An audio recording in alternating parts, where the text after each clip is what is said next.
I was 12 the first time I saw my mother cry in silence. Not the loud kind of crying. No sobs, no trembling lips.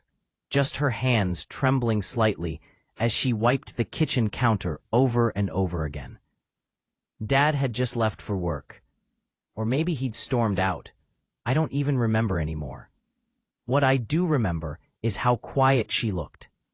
There's a kind of heartbreak that doesn't need sound. That was my mother. Growing up, everyone said my father was the pillar of the family. Firm, disciplined, a man of order. He believed emotions were weakness and mistakes were sins. He ran the house like a business, and my mother, she played along, at least for a while. To be honest, as a kid, I didn't question it. Dad said she was too sensitive, and I believed him. When she got upset, he'd roll his eyes, and we'd all take his side, even without meaning to. It was easier, he made sure of that. My sister, oh, she worshipped him. And I think that's what broke Mom more than anything else. Watching her own daughter learn to distrust her. But you don't see those things clearly until you're older. When you're young, control looks like care, and silence looks like peace. Then came that morning. It was cold, early January. I was 24. Mom came to pick me and my little brother up from Dad's house. They'd been divorced for 2 years by then, but somehow she was still the one who came around, still checking if we'd eaten, still asking if the lights were on. She looked tired, not the kind of tired sleep could fix. More like something in her had finally accepted defeat. She didn't speak much that day, just drove. But something about her calm felt wrong, too controlled. That night, she called me, said she needed to show me something. When I got to her place, there was a cardboard box on the dining table. Receipts, bank statements, photos. At first, I thought it was just old paperwork, until she handed me one photo. Dad, smiling beside a woman I'd never seen, dated 5 years before the divorce. Then another. Then another. It wasn't just infidelity. It was deception that had shaped our whole story. She said quietly, "I wasn't crazy, Ethan. I was surviving." And that sentence broke something in me. Because I realized how many years I'd called her dramatic, unstable, overreacting. How many times I'd chosen him because he looked calm, while she looked emotional. But calm can be a disguise. Some people wear composure like armor. It hides the mess beneath. That night, we talked for hours. She told me things I didn't want to believe at first. How he'd moved money out of their joint account. How he'd isolated her from her friends. How he'd made her doubt her own memory. That was the word she used. Gaslight. I'd heard it before, but never thought it applied to my family. After that, I started noticing things. The way Dad avoided direct answers when I asked about the divorce. The way he painted himself as the victim every single time. The way he always managed to turn sympathy his way. Years passed. Mom rebuilt her life quietly. She started a small bakery, nothing big, but she smiled again. A real smile this time, not the kind that cracked halfway through. I visited often, helped her with deliveries, fixed the pipes when they leaked. And sometimes, late at night, we'd talk. Not about him, but about healing. One evening, she said, "I hope you never treat your wife like your father treated me." And I said, "I won't." But what I really meant was, I hope I never become him. Because that's the thing no one tells you about growing up in a broken home. You don't just inherit memories. You inherit habits. The sharp tone, the impatience, the way silence feels safer than confrontation. And before you know it, you're repeating the same pattern you swore you'd never live through again. So I started therapy, quietly. Didn't tell my dad. Didn't tell anyone. I just wanted to understand the man I'd become and the boy I'd been. Years later, Dad got sick, and I went to see him. He looked smaller somehow, like life had folded him down to size. He tried to make small talk, like nothing ever happened. I could have confronted him, could have shouted, but instead, I just said, "I know everything." He froze, didn't ask what I meant, didn't deny it either, just looked away. That was all the confirmation I needed. When he died, I didn't feel relief or grief. Just quiet. The kind that finally makes sense. Now, when I visit Mom, she always asks if I'm happy. And I think I am. Or maybe I'm learning how to be. She's still baking, still humming to herself in the kitchen. Her eyes look lighter. And every time I watch her smile, I realize she didn't just leave him. She left the version of herself that kept apologizing for existing. Sometimes I think about the house I grew up in. The walls, the smell of varnish, the long hallways where we pretended not to hear the arguments. That house is gone now, sold years ago. But it still lives somewhere in me. Only now, I don't see it as a home. I see it as a lesson. My father built that house with fear. My mother rebuilt her life with truth. And me, I'm still learning to build mine with peace. You ever realize too late that forgiveness doesn't heal everyone? Some people don't deserve peace. They deserve exposure. I used to think revenge was for the weak. But sometimes it's just another word for justice. When Dad died, I thought that was the end of it. But the past doesn't end just because the person does. It lingers, in whispers, in paperwork, in debts with no names on them. A month after the funeral, I got a letter from his lawyer. He'd left me his business, the house, everything. I almost laughed. The same man who couldn't stand me questioning him now wanted his name to live through me. I wasn't flattered. I was disgusted. Still, I went back to the old house, the one that smelled like control and old lies. Everything looked the same. The clock still ticked like it was counting sins. His office still smelled like whiskey and arrogance. And when I opened his desk drawer, I found it, a hidden ledger. Names, accounts, bribes, payoffs. He wasn't just manipulative, he was dirty. He'd built his empire on other people's silence. That's when I knew my mother wasn't his only victim. He'd made a career out of breaking people quietly. So I made a choice, not to forgive, not to forget, but to finish what he started and burn it down. I spent months gathering everything: files, emails, old contracts, hidden bank transfers. He'd kept everything, like a man too proud to imagine consequence.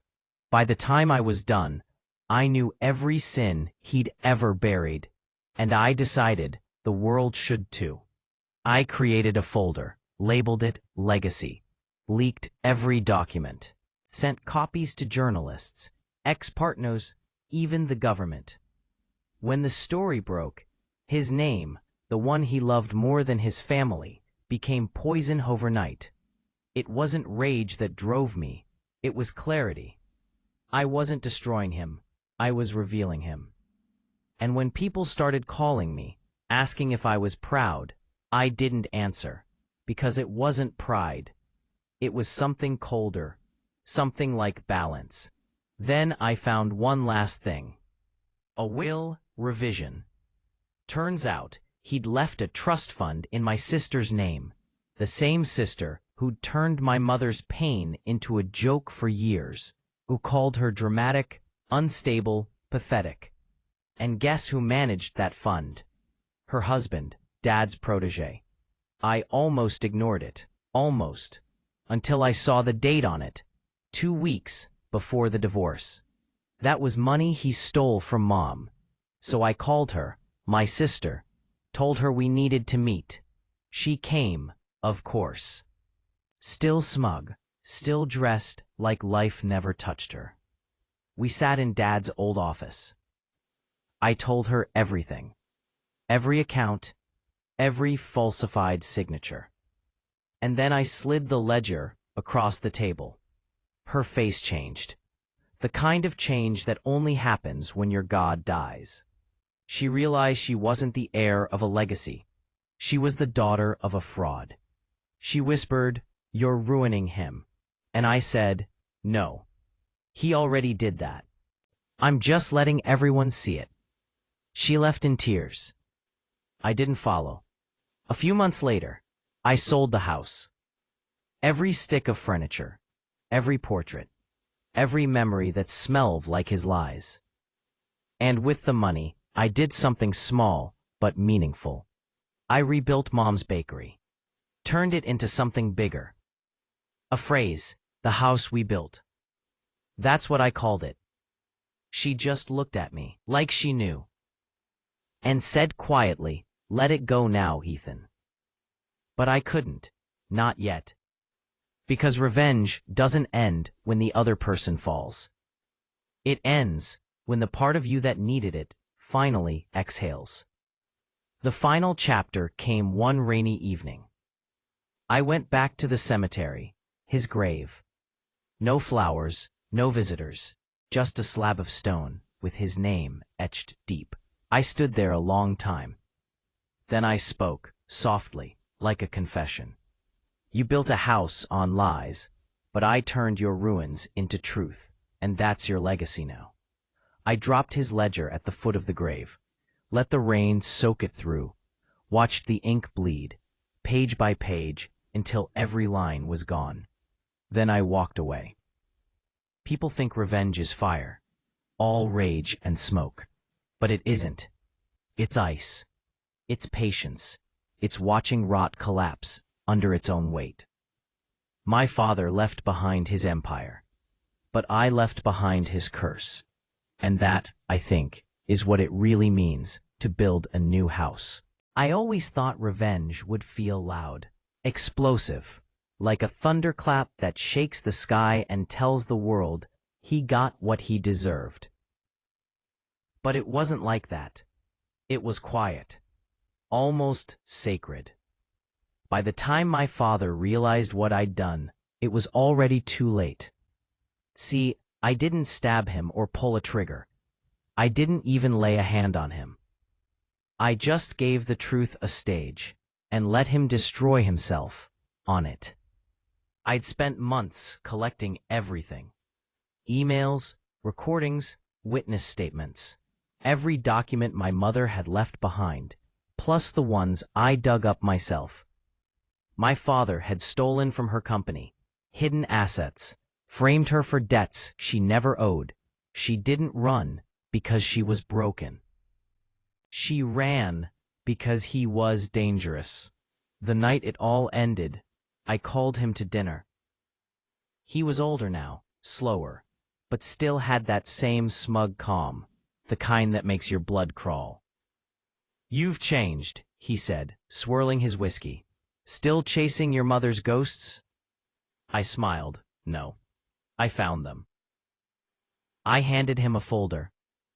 His name was printed on the front. Inside, every secret he thought was buried. And underneath all that paper, a flash drive. He opened it. His hands trembled as he scrolled through the videos. His voice, in his own words, confessing to everything. I'd recorded him during our last few calls, lured him into talking too much. When he realized, he just stared. The company board fired him. The press circled like vultures. Everything he built, reputation, fortune, the illusion of respect, fell apart faster than I expected. I watched it all from my car that night, parked outside the old family house.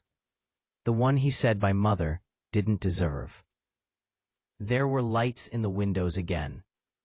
I'd kept it empty for years, but I'd turn them on, just to see how it looked. Whole again. I imagined my mother standing there, quiet, strong, watching it all unfold. 2 days later, my father was found dead. They called it suicide, but I know him. He didn't believe in guilt. He believed in control. And when control was gone, there was nothing left to live for. The papers said tragedy. I called it balance. I didn't cry at the funeral. Not because I didn't feel anything. I felt everything. The boy inside me who used to flinch when the door slammed. The man who spent his life defending the wrong parent. The son who finally understood what justice looks like. After everyone left, I stayed behind, stood over his grave, and whispered, "This is the house you built, Dad. And this time, I finished it." It's strange. Revenge doesn't heal you. It empties you. But sometimes emptiness is peace. I've rebuilt the old house now. Planted roses where my mother once kept herbs. Her scent lingers in the walls. Or maybe it's just memory. Every night, I sit on the porch with a drink, look out at the stars, and think about what she'd say if she were here. Maybe she'd tell me I went too far. Maybe she'd tell me I finally understood. Either way, the silence feels right now. Not hollow, not angry, just still. Because the story's over, and for the first time in my life, so is the fear. They say revenge is for the broken, but maybe that's the point. Maybe you have to be broken enough to stop caring what it costs. It's been almost a year since I ruined my father's name. His friends turned their backs. His old partners scattered like rats. And the family name that once meant control now drew silence whenever it was mentioned. But I wasn't done. Not yet. There were still people, his people, who'd helped bury my mother's truth. Men who'd signed false statements. Lawyers who'd covered up transfers. The same ones who sent her letters calling her unstable. The same ones who made her doubt her sanity. I made a list. Every name, every address, every weakness. And one by one, I started taking things from them. The first was a man named Carlisle, my father's accountant. He'd siphoned money from Mom's savings and claimed it was a clerical error. When the investigation started, he magically lost the records. So I found his weakness, his son, a quiet kid in college who loved photography. I didn't hurt him. I wouldn't. But I sent Carlisle an envelope. Inside were copies of his own forged documents, proof that I could end him anytime I wanted, along with a photo of his son taken that morning. No note, no threats, just silence. The next day, Carlisle resigned from his firm. A week later, his wife left him. Another legacy gone. That's when I realized how much power silence has. It's cleaner than blood, more effective than bullets. The second man fought back. Henderson, a lawyer who used to smile and court while shredding Mom's character. He'd made a career out of twisting truth into entertainment, so I used his own game against him. I created a false case, built it from the bones of his own crimes. Leaked documents he didn't even know existed. Emails, bank statements, call logs, all real, all traceable. Within a month, he was suspended from practice. Within 3, he was done. By then, I'd stopped sleeping. Not because I was afraid, but because I didn't want to. Night was quieter, easier. The kind of quiet that feels almost holy. But the strangest thing happened. The more people I destroyed, the less satisfaction I felt. It wasn't victory anymore. It was routine. Each downfall, felt smaller than the last. Mom started noticing the change in me. She'd watch me sometimes, studying my face like she was trying to find her son inside the man sitting across from her. One evening, she said, "Ethan, I know what you're doing." I didn't deny it. She didn't ask me to stop. She just said, "If you become him, then he wins again." I remember thinking, what if that's the only way to truly beat him? The last name on the list was my sister. It sounds cruel, I know. But she wasn't innocent. She wasn't blind. She'd helped Dad hide money, lied in court to discredit Mom. Even after his death, she called him a good man with flaws. I told myself it wasn't personal, that it was about balance. But it was personal. I broke her life slowly, started with her reputation. Anonymous tips about her charity fraud, a few leaks about her financial inconsistencies. Every word I released was true. I didn't have to lie to destroy her. When it finally hit the news, she called me. Her voice cracked on the second ring. "Ethan, what did you do?" I didn't answer. Because there's nothing to say when justice and vengeance wear the same face. She cried, said she'd lost everything. Her job, her husband, her friends. And I said, "Now you know how it feels." Then I hung up. That night, I couldn't sleep. Not because I felt guilt, no, but because it was over, and I didn't know who I was without the hunt. Revenge had given me purpose, a heartbeat, a reason to wake up every day. Now there was nothing left to destroy, and the silence I'd once loved started feeling heavy. I started seeing Dad in the mirror. Same eyes, same stillness, and I hated it. Because I realized he didn't raise a son. He built a replacement. One night, I drove back to his grave again, brought a bottle of whiskey and the old lighter he used to keep in his pocket. Sat down in the mud and whispered, "You didn't lose, did you?" The rain started, cold and steady. I lit the lighter, watched the flames struggle in the wind. "You made me you," I said. "That's your real revenge." Then I poured the whiskey over his grave, lit it, watched the fire crawl along the ground, orange against the dark. It burned for a few seconds before dying out. When it was over, I sat there, wet, cold, empty. I'd won, completely, and somehow, that was the most terrifying feeling of all. A few weeks later, I packed my things and left the city, moved somewhere quiet, where no one knew the name that once carried power and shame. I didn't tell Mom where I was going. Maybe I didn't want her to see what I'd become. Because revenge doesn't end when your enemies fall. It ends when you stop feeling human. And I think that's what happened to me. Some nights, I still wake up hearing his voice. Calm, instructive, proud. "Good boy, Ethan. You learned well." Maybe he's right. I didn't destroy his legacy. I continued it, with a sharper mind and a colder heart. There's a quote I once read. "When you stare into the abyss stares back." I used to think it was just poetic nonsense. Now I understand it, because I stared too long, and the abyss learned my name.